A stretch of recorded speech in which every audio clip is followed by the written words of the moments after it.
Ya tenemos la grabación activa, así que bienvenidos a esta semana número 3 del módulo 5, procesos industriales. Ojalá pues también los contenidos que vamos a abarcar el día de hoy sean del máximo provecho de cada uno de ustedes. Ojalá también hayan participaciones y pues que el tiempo que vamos a compartir por acá sea bien valioso. El día de hoy vamos a hablar sobre los diagramas. Recordarán que la semana anterior hablamos de hecho de diagramas, ¿verdad? Hoy vamos a conocer otro tipo. Tiene algunas similitudes en cuanto a simbologías y demás, pero sí un enfoque distinto. Vamos a conocer el diagrama de proceso de flujo cruzado, también conocido como el diagrama de carriles, y ya vamos a entender por qué el nombre ahí tan particular. Este tipo de diagrama lo que nos permite es organizar secuencialmente los pasos de un proceso divididos en carriles horizontales o verticales, donde cada uno representa un actor, o sea, una persona, un departamento o la función responsable. Y clarifica responsabilidades, mejora la comunicación y detecta cuellos de botella al mostrar qué área realiza cada tarea. Este es un pequeño ejemplo de este tipo de diagrama. Permítanme ajustar un poquito la pantalla por ahí. Aquí quiero que observen, ¿verdad? Que del lado izquierdo se hace la separación o la diferenciación de las áreas que se ven involucradas en un proceso de ventas. De ahí está el título del diagrama. Aquí participa el cliente, el área de ventas, el área de almacén o de stock y el área de finanzas. Y vemos trazadas líneas horizontales, ¿verdad? Dentro de las cuales se van a ir colocando los diferentes símbolos del diagrama dependiendo de la tarea, de la actividad que le corresponde a cada área. Entonces aquí, en el caso del cliente, la tarea que él asume es realizar el pedido. Ventas va a tener dos tareas, como vemos por acá, en color amarillo. Confirmar si se ha recibido el pedido. Luego el área de stock tiene que comprobar el inventario y va a verificar si dentro de ese inventario el producto que el cliente solicitó existe. Si el producto existe, entonces vemos que el área de finanzas tiene la tarea de verificar la tarjeta de crédito, que es cuando se le cobra, ¿verdad? Por la compra del producto. También tiene que verificar si esa tarjeta es válida, o sea, si está vigente, si tiene fondos o no tiene fondos, ¿verdad?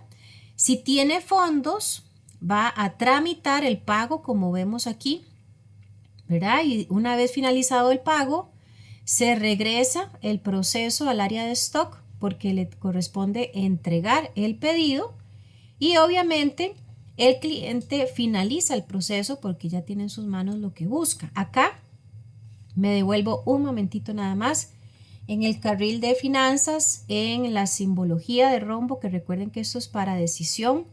Si durante el proceso de verificación de la tarjeta esta no tuviera fondos, vemos que pasa al área de ventas la siguiente actividad, que sería cancelar el pedido porque no procede a falta de fondos. ¿Se entiende esto, jóvenes? ¿O hay alguna preguntita? Ok, gracias por confirmar que está claro. ¿Verdad? Hay diferentes métodos para desarrollar o para utilizar este tipo de diagrama. El que vimos anteriormente es horizontal, vemos este otro que es en vertical. Se puede utilizar Excel perfectamente para confeccionarlo. Acá lo que estamos observando es un proceso también de venta, pero se están utilizando el tiempo, llamémoslo así, la línea del tiempo tipificada en los días de la semana, lunes, martes, miércoles, jueves, viernes, ¿verdad?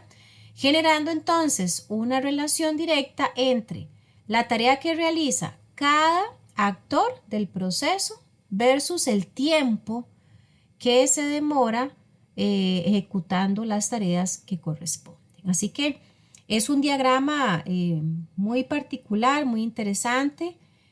Casi me atrevería a decir qué divertido, ¿verdad? Porque logra desarrollar de una forma muy sencilla, muy práctica, las diferentes tareas, pasos a seguir en un proceso. Queda muy clarito, muy detallado qué le toca a quién, cuándo se hace, ¿verdad? Y esto pues al fin de cuentas nos permite ver un panorama general, muy global, ¿verdad? Del proceso. Y obviamente es más funcional verlo así a tal vez ponernos a redactar, ¿verdad? Un manual de paso uno, paso 2, paso 3. Usar los diagramas siempre van a ser formas mucho más sencillas de entender un proceso completo. Bien, ¿cuáles son los beneficios entonces de este tipo de diagrama?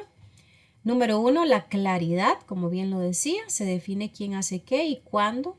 La optimización, porque se identifican cuellos de botella y brechas de comunicación. Tal vez la forma en que está generado el proceso en algún momento represente, ¿verdad?, una pausa obligatoria o, como dice aquí, un cuello de botella donde el proceso no es tan ágil como se espera. Y aquí podríamos entonces generar cambios para revertir esta situación. Eficiencia, porque se visualiza las interacciones interfuncionales de todos los involucrados. Estos diagramas son ideales para mapear procesos de negocios muy complejos, mejorando la comprensión y la eficiencia organizativa. Las simbologías, nada diferentes a lo que conocimos un poquitito la semana anterior.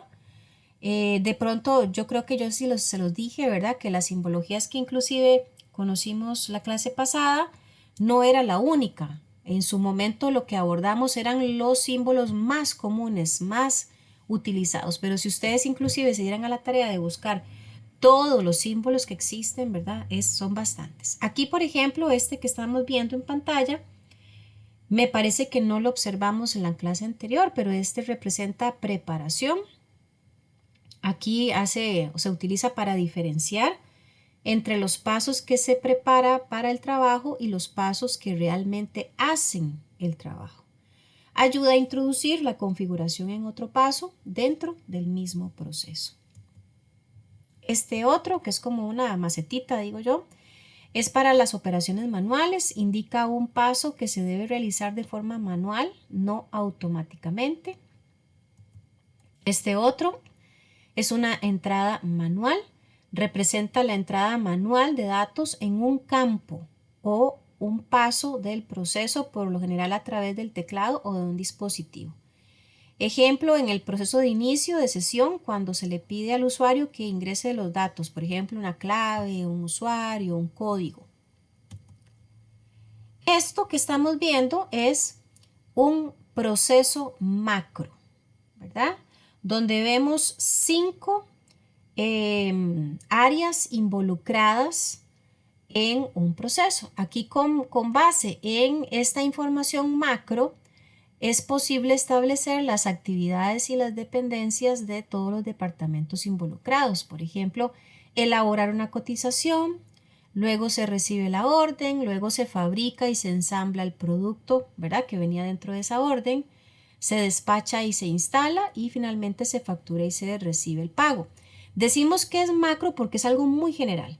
Quiero que observen que el punto número 2, que tiene una estrellita amarilla, vamos a entrar de alguna manera a lo que significa recibir una orden. Este es el proceso micro de esa etapa, ¿verdad? Entonces, cuando se recibe una orden, todo esto es lo que ocurre en esa etapa.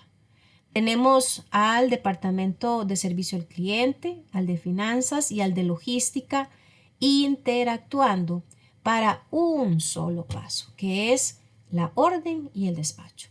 Y como vemos ahí, la gran utilización, ¿verdad?, de simbologías, cada una en el carril dependiendo de la dependencia a la que le corresponda. Siempre empezando con el símbolo de inicio, que esto lo vimos en la clase anterior, recibir la orden del cliente, informar al cliente, esperar la solución, Ay, perdón acá, aquí me brinqué, lo leí mal. Vean que es importante para que no les pase lo que me acaba de ocurrir aquí. El llevar el orden de las flechas. Las flechas nos van a guiar en el proceso. Cuando se empieza y pasa al recibo de la orden del cliente por parte de servicio al cliente, vemos que la flecha nos dirige hacia revisar el estado del crédito, que era del departamento de finanzas. Ellos van a verificar si está bien o no está bien. Vamos a ver primero si está bien. Pasa directamente a logística, donde se revisan las existencias. Si hay existencias, entonces se va a empacar y se va a despachar. Y luego pasa otra vez a finanzas para que se emita la factura y se almacena la factura. ¿Ok? Igualmente, si vemos la situación de si no ocurre algo, por ejemplo, acá en finanzas, donde está la decisión de si el estado de crédito estaba bien o no, si hubiera sido no la respuesta, vemos que se devuelve a servicio al cliente, donde dice que hay que informarle al cliente que no tiene fondos, ¿verdad? Que no podemos proceder con la venta del producto y habría que esperar a que el cliente resuelva, que nos puede cancelar la orden o puede resolver la parte del crédito. En caso de que se resuelva, se repite el proceso, de ahí que la flecha nos vuelve a redirigir hacia recibo de orden del cliente. Y la otra decisión que hay en este proceso micro es en el área de logística, donde tenemos ahí otra vez el rombo, ¿verdad? Donde se hace la salvedad de revisar las existencias. Si no hubieran existencias, ¿verdad? Dice que aquí se incluye en un listado de pendientes para reabastecer posteriormente. Así que quiero que observen y me voy a devolver. Esto es un proceso macro, general, global, pero dentro de cada una de estas etapas ocurre muchos otros procesos, mucho más detallados, más definidos, donde podemos tener mayor claridad, ¿verdad?, de quién interviene y qué hay que hacer. Hasta acá, jóvenes, ¿alguna pregunta? Ok, gracias ahí por confirmar. Algunas recomendaciones, ¿verdad? Para su elaboración siempre va a ser desarrollar pasos lógicos, claros, que haya una fácil o más bien la habilidad de hacer una buena transmisión de la información, ¿verdad? Yo no voy a decir que utilizar los diagramas, cualquiera que sea, son fáciles a buenas y primeras, ¿verdad? Porque pueden ocurrir una serie de eventos por falta de experiencia, pero sí la práctica nos va a permitir ser más ágiles en su elaboración. Siempre hay que buscar que sean sencillos y que inclusive, ¿verdad? Llegado el momento, se hagan algunos arreglos cosméticos, ¿ok? Permítanme un segundito, jóvenes, que me están llamando por acá de IPA, un segundito.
Disculpen, ya estoy aquí de vuelta.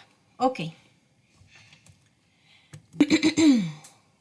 ¿Alguna pregunta hasta acá, jóvenes? Ok.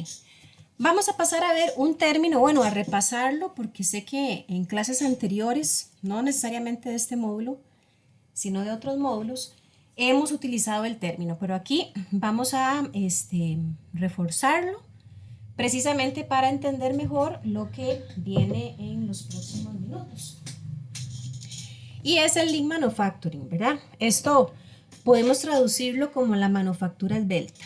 ¿Y qué es? Es una filosofía de gestión que se basa en la utilización inteligente de los recursos disponibles. Esto implica identificar y eliminar cualquier actividad o proceso que no añada valor al producto final. Y se trabaja en optimizar el flujo de trabajo, reducir tiempos muertos, minimizar desperdicios.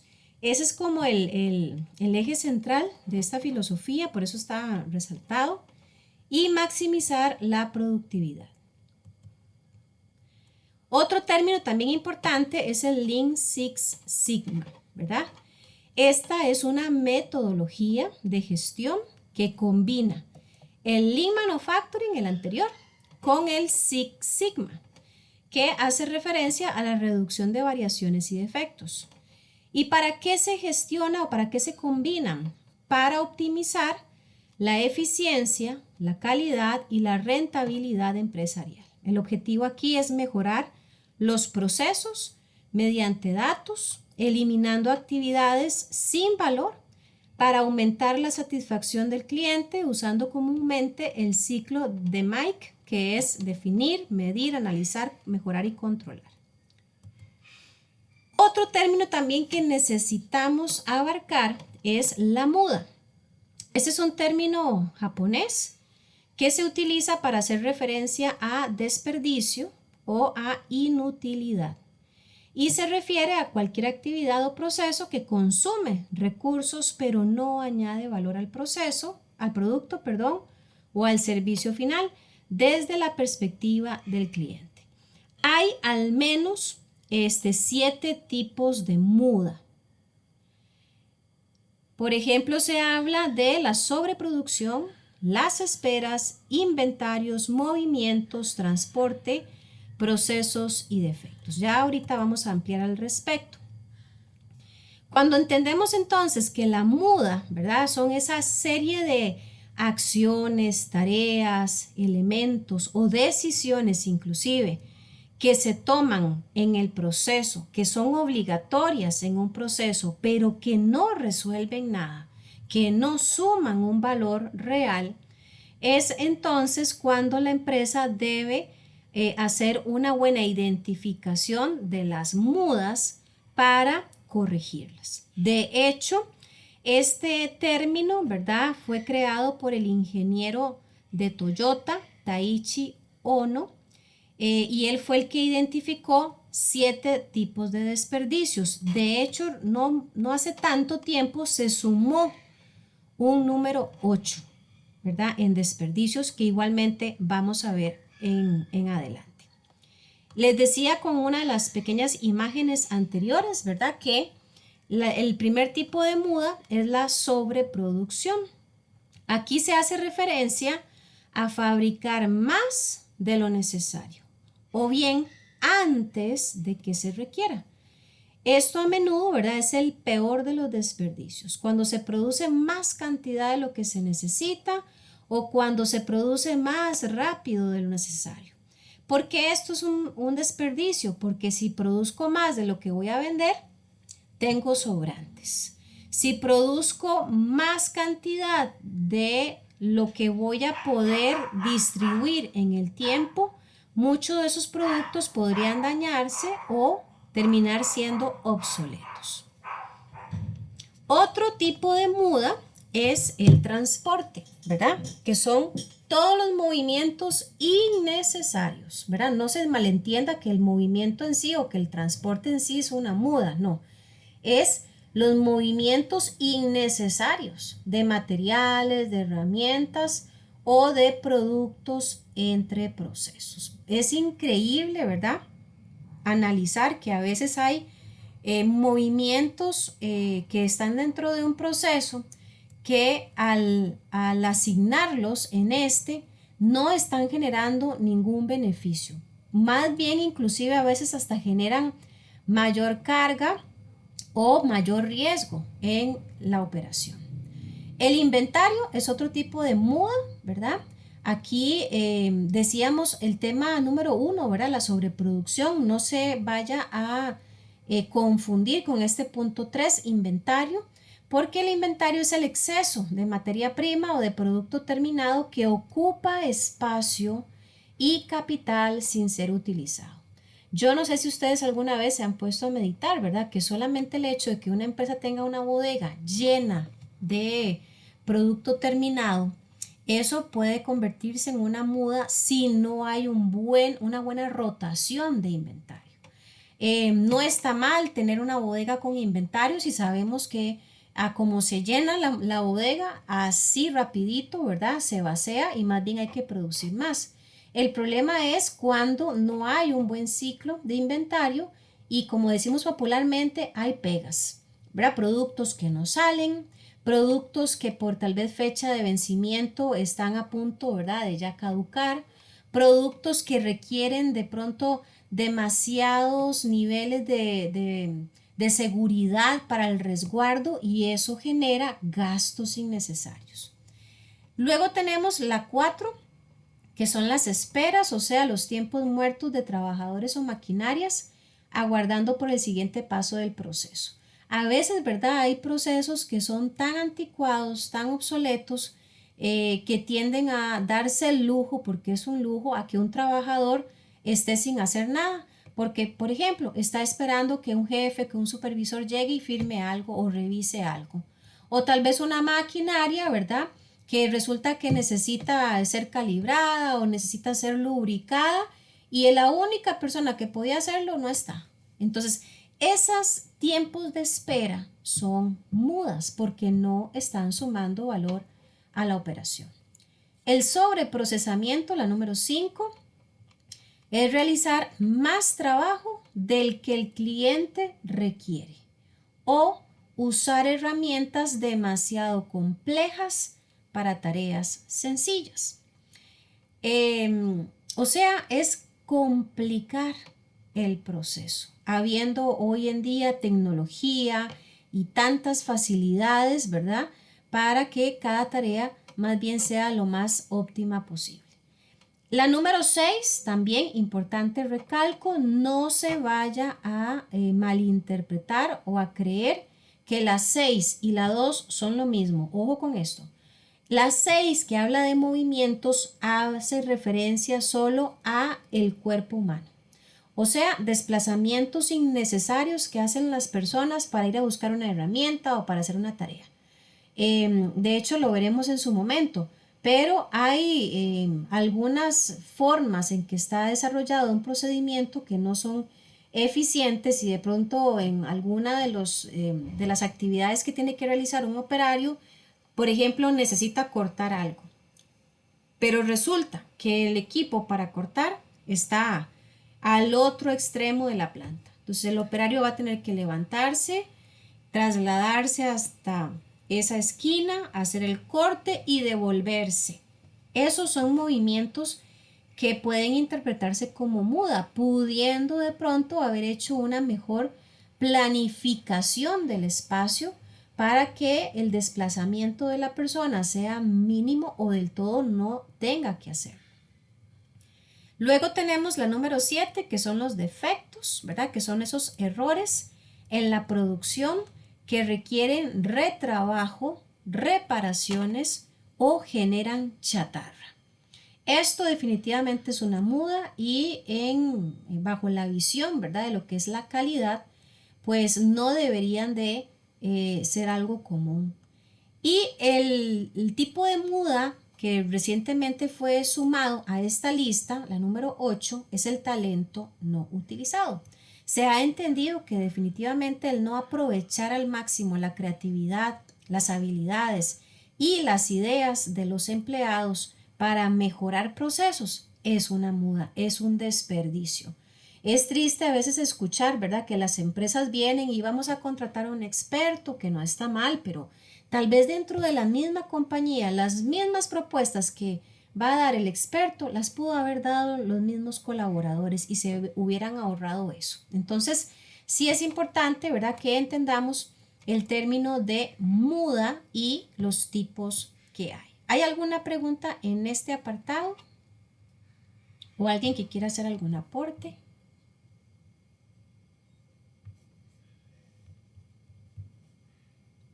Ok, me confirman entonces, está clarito. Excelente. Bien. Y solamente como para dejar bien clarita esta parte. ¿Qué vamos a entender entonces como un desperdicio? Bueno, son todos los elementos de producción que no agregan valor al producto y además, como si fuera poco, los desperdicios solo generan dos cosas, costo y tiempo. Algunos puntos a recordar acerca de los desperdicios es que el desperdicio no es un problema, es un síntoma de una situación que se ha venido generando de forma, llamémoslo así, cotidiana, común, generando casi un hábito o una costumbre. El desperdicio señala los problemas en el sistema y necesitamos definitivamente encontrar y atacar las causas del desperdicio. Otro concepto súper importante es el Kanban, que ese es un término japonés. Yo no sé si ustedes lo han notado, pero prácticamente a lo largo de todos los módulos que hemos desarrollado hasta acá, cuando usamos ciertos términos, filosofías, ¿verdad? O metodologías, en su mayoría son de origen japonés. El Kanban o Kanban, como quieran pronunciarlo, significa señal visual o tarjeta. Y es un sistema de gestión del flujo de trabajo que utiliza señales para controlar la producción y el movimiento de materiales. El objetivo principal es asegurar que los productos se fabriquen solo cuando existe una demanda real, eliminando el desperdicio por sobreproducción. En la práctica, funciona mediante un tablero visual donde las tareas o productos se representan con tarjetas que van avanzando a través de las distintas etapas. Por ejemplo, la etapa de por hacer, en proceso y hecho. Este es un pequeño ejemplo de un tablero Kanban o Kanban, ¿verdad? Obviamente con su respectivo diseño, que no necesariamente esto está escrito en piedra, ¿verdad? Cada empresa o cada negocio pues hará su formato, pero lo que quiero que observen, ¿verdad? En este caso es que se manejan tipo tarjetas y tenemos varias columnas donde se va definiendo la etapa del proceso, trabajo pendiente, por hacer, en curso, pruebas o completado. Y conforme cada una de estas tarjetas que representa diferentes acciones se vaya completando, las etapas se van a ir moviendo dependiendo de la situación en la que se encuentre. Por ejemplo, acá, ¿verdad? Tenemos proyecciones. Este es una tarea, ¿verdad?, que está en espera y también se le asigna puntaje, a veces hasta para un tema de ir midiendo el porcentaje de avance. Acá en curso tenemos alcance y establecimiento de metas e investigación. Y en la parte de pruebas, pautas o presupuesto. ¿Para qué tipos de temas podemos utilizar esta filosofía? Esto realmente está muy abierto, ¿verdad?, a las posibilidades. Cada empresa y cada departamento de calidad va a tener su visión, pero también quiero que observen que lo que hemos visto hasta acá hay algo en común que comparten las metodologías y es que permiten ordenar. todo y que de forma visual sea sencillo ver el panorama que está aconteciendo. Otro sistema que también es importantísimo acá es el de jalón de supermercado. Así es la traducción, ¿verdad? Pero en inglés el Supermarket Pull System. Este también es una técnica de manufactura esbelta diseñada para controlar el flujo de producción entre dos procesos, cuando no es posible una conexión directa de flujo continuo. Funciona de manera idéntica a como compramos en un supermercado real. Por ejemplo, cuando ustedes van al súper, ¿verdad? Y se ponen frente a una góndola, ustedes son el cliente, por supuesto, ustedes, imaginémonos que vamos a comprar un atún, ¿verdad? Tomamos o jalamos la lata de atún que está al frente nuestro, lo retiramos de ese estante y la tienda va a tener que reponer, en este caso, la lata de atún, porque los estantes en buena teoría no deben de estar vacíos, siempre deben estar con mercadería. De ahí que este sistema se llame así, jalón, ¿verdad? Aquí el cliente toma lo que necesita al tiempo que lo necesita y el proveedor produce para reemplazar el inventario. Y aquí vemos que no hay ningún tipo de muda. El propósito de este sistema es controlar la producción entre flujos y proveer de instrucciones de producción sin programación. El Kanban, recordemos, una ayuda visual para reemplazar. ¿Cuándo se puede utilizar este sistema de jalón de supermercado? Bueno, se puede implementar principalmente cuando un proceso proveedor es mucho más rápido que el cliente, cuando se produce en lotes grandes o cuando un solo proveedor abastece a múltiples líneas de producción. Los principales beneficios: evitar la sobreproducción, o sea, no se fabrica nada que no haya sido consumido previamente. Control visual: es fácil ver qué piezas faltan simplemente mirando los huecos en los estantes del supermercado. Y estabilidad del flujo, porque se actúa como un regulador o amortiguador que permite que la producción siga fluyendo incluso si hay pequeñas variaciones en la demanda. Ok, ¿alguna pregunta hasta acá, jóvenes? Hoy estamos abarrotados, ¿verdad? De muchos términos, de muchas filosofías, de muchos sistemas, todos tienen que ver con las operaciones regulares de las empresas. Aquí tenemos también el mapa de cadena de valor, o por sus siglas VSM, porque en inglés es Value Stream Map, ¿ok? Esta es otra herramienta visual de metodología del Lean, ¿verdad? Que ya lo vimos, que ilustra todos los pasos, materiales e información necesarios para llevar un producto desde el proveedor hasta el cliente. Y su propósito es identificar desperdicios, tiempos de espera, sobreproducción, inventario, lo que ya veíamos, y mejorar la eficiencia reduciendo costos y optimizando el flujo de trabajo. En otras palabras, es una forma ilustrativa de describir la estructura y los actores involucrados en llevar el producto o servicio desde sus materias primas básicas hasta el consumo final. Es una visión más global, porque analiza todo el flujo de valor desde el proveedor hasta el cliente, se enfoca en tiempos, inventarios, esperas y desperdicios, y es sumamente usado en Lean Manufacturing y Lean de Services. Ejemplo, desde que el cliente hace un pedido hasta que recibe el producto, incluyendo tiempos muertos. Aquí se incluyen el flujo de los materiales, el flujo de la información, el tiempo de valor agregado versus el no agregado. Los beneficios del mapa de cadena de valor: mapear siempre va a permitir tener una vista rápida y cuantitativa de los puntos importantes en todo el flujo de proceso, desde recepción de materia prima hasta el embarque del producto. Un plan de implementación estratégica es desarrollado para hacerse esbelto. Luego tenemos el mapeo de procesos. Este es una representación también visual, de hecho ya lo dije, pero vuelvo a reiterar.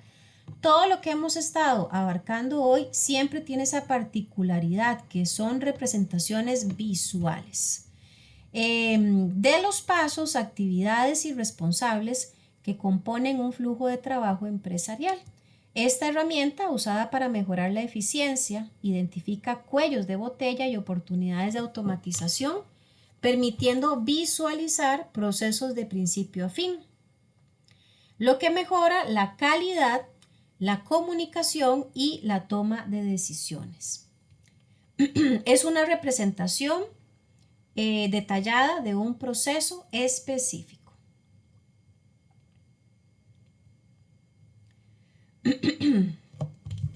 Muestra paso a paso cómo se hace algo, incluye actividades, responsables, entradas, salidas y decisiones. Y se usa para entender, documentar, mejorar un proceso. Por ejemplo, el proceso de atención al cliente desde que llega una queja hasta que se resuelve. Y bueno, yo sabía que en este punto tal vez algunos de ustedes digan, ay, ay, ay, estos últimos aspectos que la profe mencionó parecen que son lo mismo. Ojo con esto, no son lo mismo. Aquí estoy mostrándoles en una tablita sencillita, ¿verdad? Las diferencias que hay en estos últimos dos, el mapa de cadena de valor y el mapa de proceso. En el caso, ¿verdad? De ambos vamos a observar el enfoque, el nivel, el objetivo y una pregunta clave que nos puede ayudar a saber cuál se debe utilizar.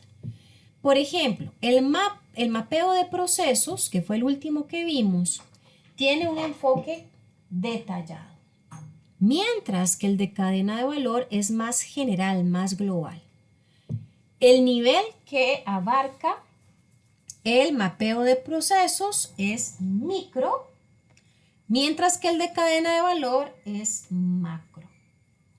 El objetivo del mapeo de procesos es documentar y mejorar procesos, pero el de cadena de valor es eliminar desperdicios. ¿Qué pregunta nos deberíamos de hacer para el mapeo de procesos? ¿Cómo se hace? ¿Cómo se hace algo? Y si es en el caso de cadena de valor, es dónde se pierde valor. Así que primero se debe usar el mapa de cadena de valor para detectar problemas grandes y luego el mapeo de procesos para mejorar los procesos críticos. El mapeo de procesos, donde quiera que exista un producto, existe un flujo de valor. Aquí el reto siempre va a estar en observarlo. Un flujo de valor van a ser todas las acciones, ¿verdad? Las que agregan valor y las que no agregan valor actualmente requeridas para llevar un producto a través del flujo principal del proceso. El producto fluye desde la materia prima hasta el cliente. El diseño fluye desde el concepto, o sea, la idea del producto, hasta que se lanza. Y obviamente es dado a conocer. El flujo de valor total, ¿verdad? De la mayoría de los procesos que se ejecutan en las empresas llevan una línea muy similar como la que vemos en pantalla, donde va a estar involucrado los proveedores, la empresa y por supuesto el cliente o el usuario final. Todo esto se puede trazar a través de un mapa de procesos. Entonces, ¿por qué mapear el flujo de valor? Bueno, enfocarse en los sistemas en vez de pensamiento funcional ayuda a visualizar más allá de un solo proceso simple y podemos ver el flujo. Ayuda a ver más que el desperdicio, porque mapear ayuda a ver las fuentes del desperdicio. Nos proporcionará un lenguaje común para hablar de los procesos de manufactura.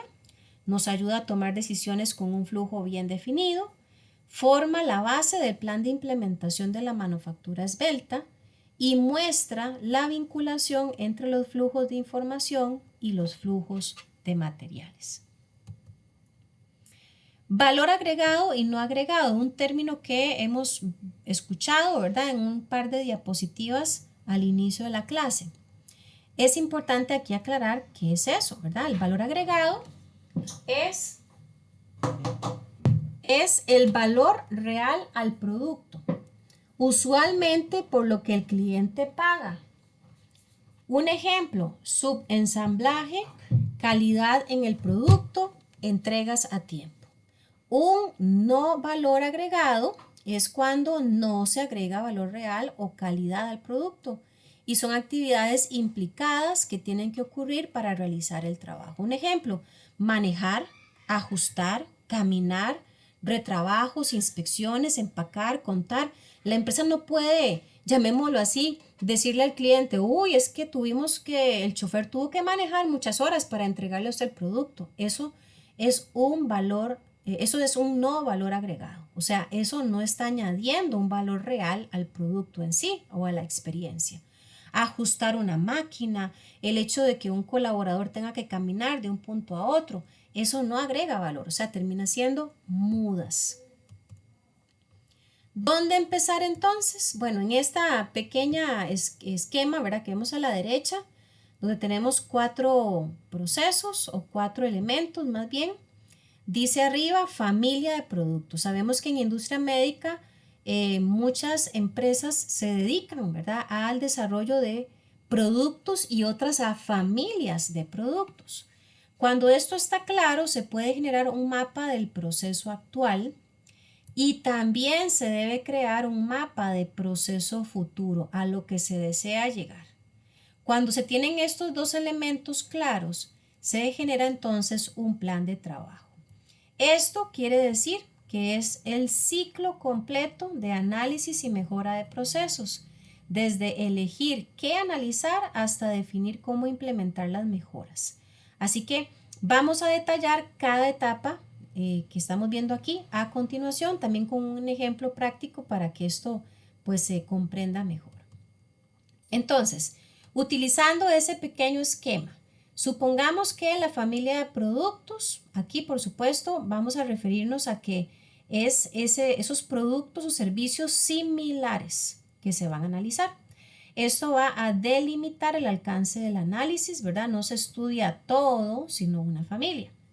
En la etapa 2, que es el mapa de proceso actual, se documenta cómo funciona hoy el proceso, cuáles actividades, flujos y problemas existen, se identifican los desperdicios, los cuellos de botella, los tiempos muertos.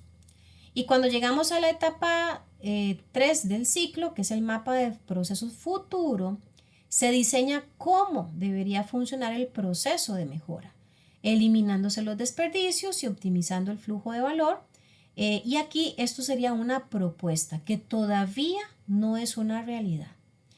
En la última etapa del ciclo, que es el plan de trabajo, se define cuáles acciones concretas se deben realizar para pasar del estado actual al futuro, al provisto, ¿verdad? Y se establecen los responsables, los plazos y las mejoras a implementar. Veámoslo con un ejemplo de industria de dispositivos médicos. Supongamos que la empresa fabrica catéteres estériles de un solo uso. Y el enfoque que se tiene es mejorar el proceso con un mapa de procesos o con una cadena de valor. Entonces, en la primera etapa, familia de productos, aquí se identifica, ¿verdad? Que en una empresa de dispositivos médicos no se analiza todo a la vez, sino una familia de productos. Específicamente en este caso concreto es de catéteres venosos estériles. ¿Cuál es el criterio para elegir la familia?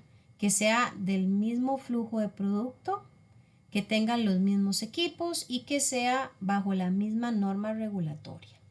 El resultado es que se va a definir el alcance del análisis desde la recepción de materia prima hasta el despacho del catéter esterilizado.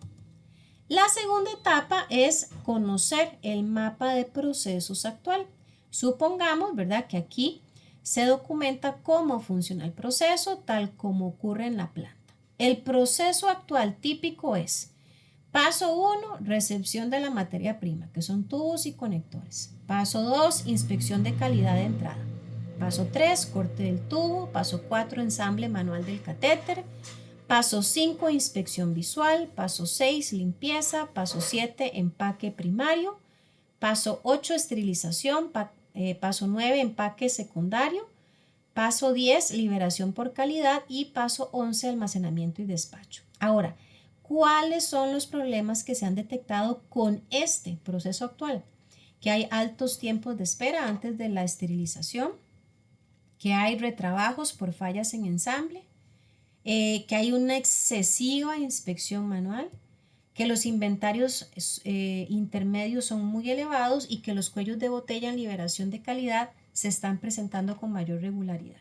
Así que esto, como resultado, se visualizan claramente actividades que no agregan valor. Algo crítico en dispositivos médicos, ¿verdad? Obviamente por los controles regulatorios que estos representan. Así que, en este caso, teniendo el panorama general y actual, se puede desarrollar la etapa 3, que es el mapa de procesos futuro, lo que se espera. Aquí debería, ¿verdad?, al momento de ser diseñada, lograr que el proceso funcione de forma más óptima. Las mejoras que se proponen son integrar el corte y el ensamble en una misma celda de trabajo, estandarizar instrucciones visuales para reducir errores, reducir inspecciones duplicadas, programar esterilización con lotes más pequeños y frecuentes y la liberación de calidad en paralelo al proceso productivo. El proceso futuro esperado, entonces, ¿qué va a significar? Un flujo más continuo, menos inventario en procesos, menor tiempo de fabricación, menos retrabajo, mayor trazabilidad, una maravilla. El resultado entonces sería un proceso más ágil, controlado y conforme a la norma ISO 13485, sin comprometer, eso sí, la seguridad del paciente, porque no lo dije y qué bien que está por acá, para recalcarlo. Siempre, cualquier mejora que se hagan los procesos, indiferentemente de la filosofía, de la técnica, del método, no solamente debe estar, digamos que visualizado en reducir las mudas, sino que en esa reducción nunca se vaya a ver afectada o en riesgo la seguridad del paciente, porque recuerden que esto siempre va a ser lo primordial. Y la etapa 4, el plan de trabajo, aquí se define cómo llevar ese proceso actual propuesto al futuro. Aquí habría que capacitar al personal en trabajo estandarizado, rediseñar los layouts de línea de ensamble, actualizar procedimientos operativos, validar cambios según la normativa, implementar indicadores y como resultado tendríamos un plan concreto, con responsables, con fechas y alineado a la calidad, a la regulación y a la eficiencia. Así que como conclusión, el enfoque, ¿verdad?, del uso de los mapas de procesos es que le permite a las empresas de dispositivos médicos mejorar eficiencia sin violar requisitos regulatorios, identificar desperdicios ocultos, reducir tiempos de entrega, aumentar confiabilidad y trazabilidad y mantener el enfoque en la seguridad del paciente. O sea que utilizando, ¿verdad?, o resaltando este ejemplo de hipotético del fabricante de catéteres estériles, ¿verdad?, de un solo uso, esto representa un método estructurado para analizar y mejorar procesos productivos, aplicado aquí a la fabricación de dispositivos médicos estériles. Entonces, aplicable esta metodología a cualquier tipo de operación. Para lo que es el mapa de procesos y de cadena de valor,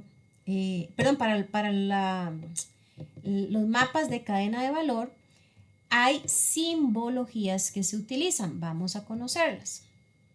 Estos son muy particulares, para nada, en su mayoría parecidos a lo que ya hemos visto la semana pasada y a inicio de la clase. Si ustedes observan, ¿verdad?, ahí las simbologías, como las anteriores, pues tienen un significado, una forma correcta de utilizarlas. Ahí hasta carritos, ¿verdad? Flechitas, triangulitos, etcétera. Cada uno de estos elementos son los que se utilizan como ese lenguaje para poder desarrollar un mapa de cadena de valor. Todas estas son simbologías igualmente que se deben utilizar. Son bastantes. Acá tenemos un ejemplo ya desarrollado para lo que es, en este caso, la fabricación de partes metálicas, por ejemplo. Para mi parecer, para mi gusto, ¿verdad? Este tipo de mapas es bastante complejo, no es tan sencillo de elaborar como todos los que hemos visto anteriormente, pero bueno, también son una herramienta, ¿verdad? Que está disponible. Habrá quienes dicen, a mí me gusta mucho trabajar este tipo de mapas, pero perfecto, ¿verdad? Pero sí, es un poquito más complejo. Aquí hay otro ejemplo donde se visualiza, por ejemplo, el flujo de materiales y el flujo de información y cómo se interrelacionan ellos. Por acá otro.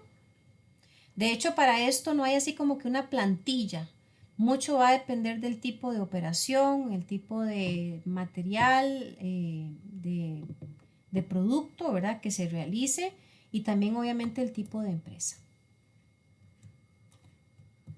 Ok, ¿alguna pregunta, estimados, estimadas?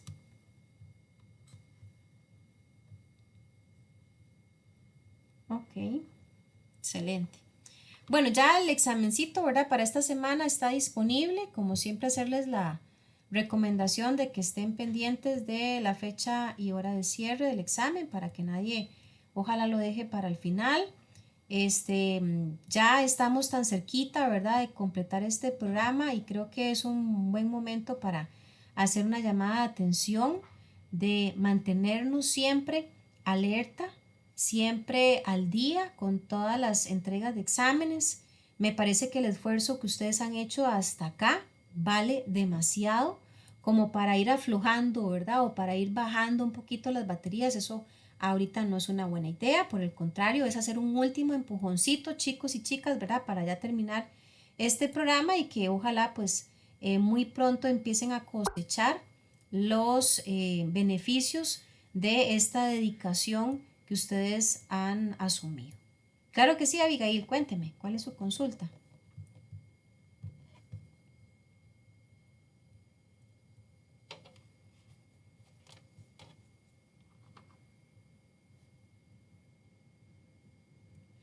Sí, cuando estemos en la última semana del último módulo, los compañeros de servicio al cliente van a facilitar las fechas. Ahora, si usted ocupa tener las fechas ya, ahí sería entonces cuestión de que les escriba a los compañeros o los llame, ¿verdad? En horario de trabajo para que ellos les faciliten la fecha anticipadamente.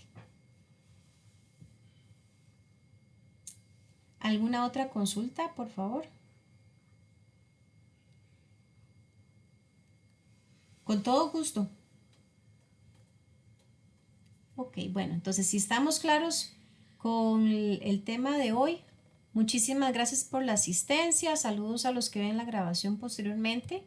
Nos vemos, si Dios lo permite, la próxima semana para hacer cierre de este módulo 5, quedándonos ya el último módulo por completar. Que tengan una feliz noche. Buenas noches. Buenas noches.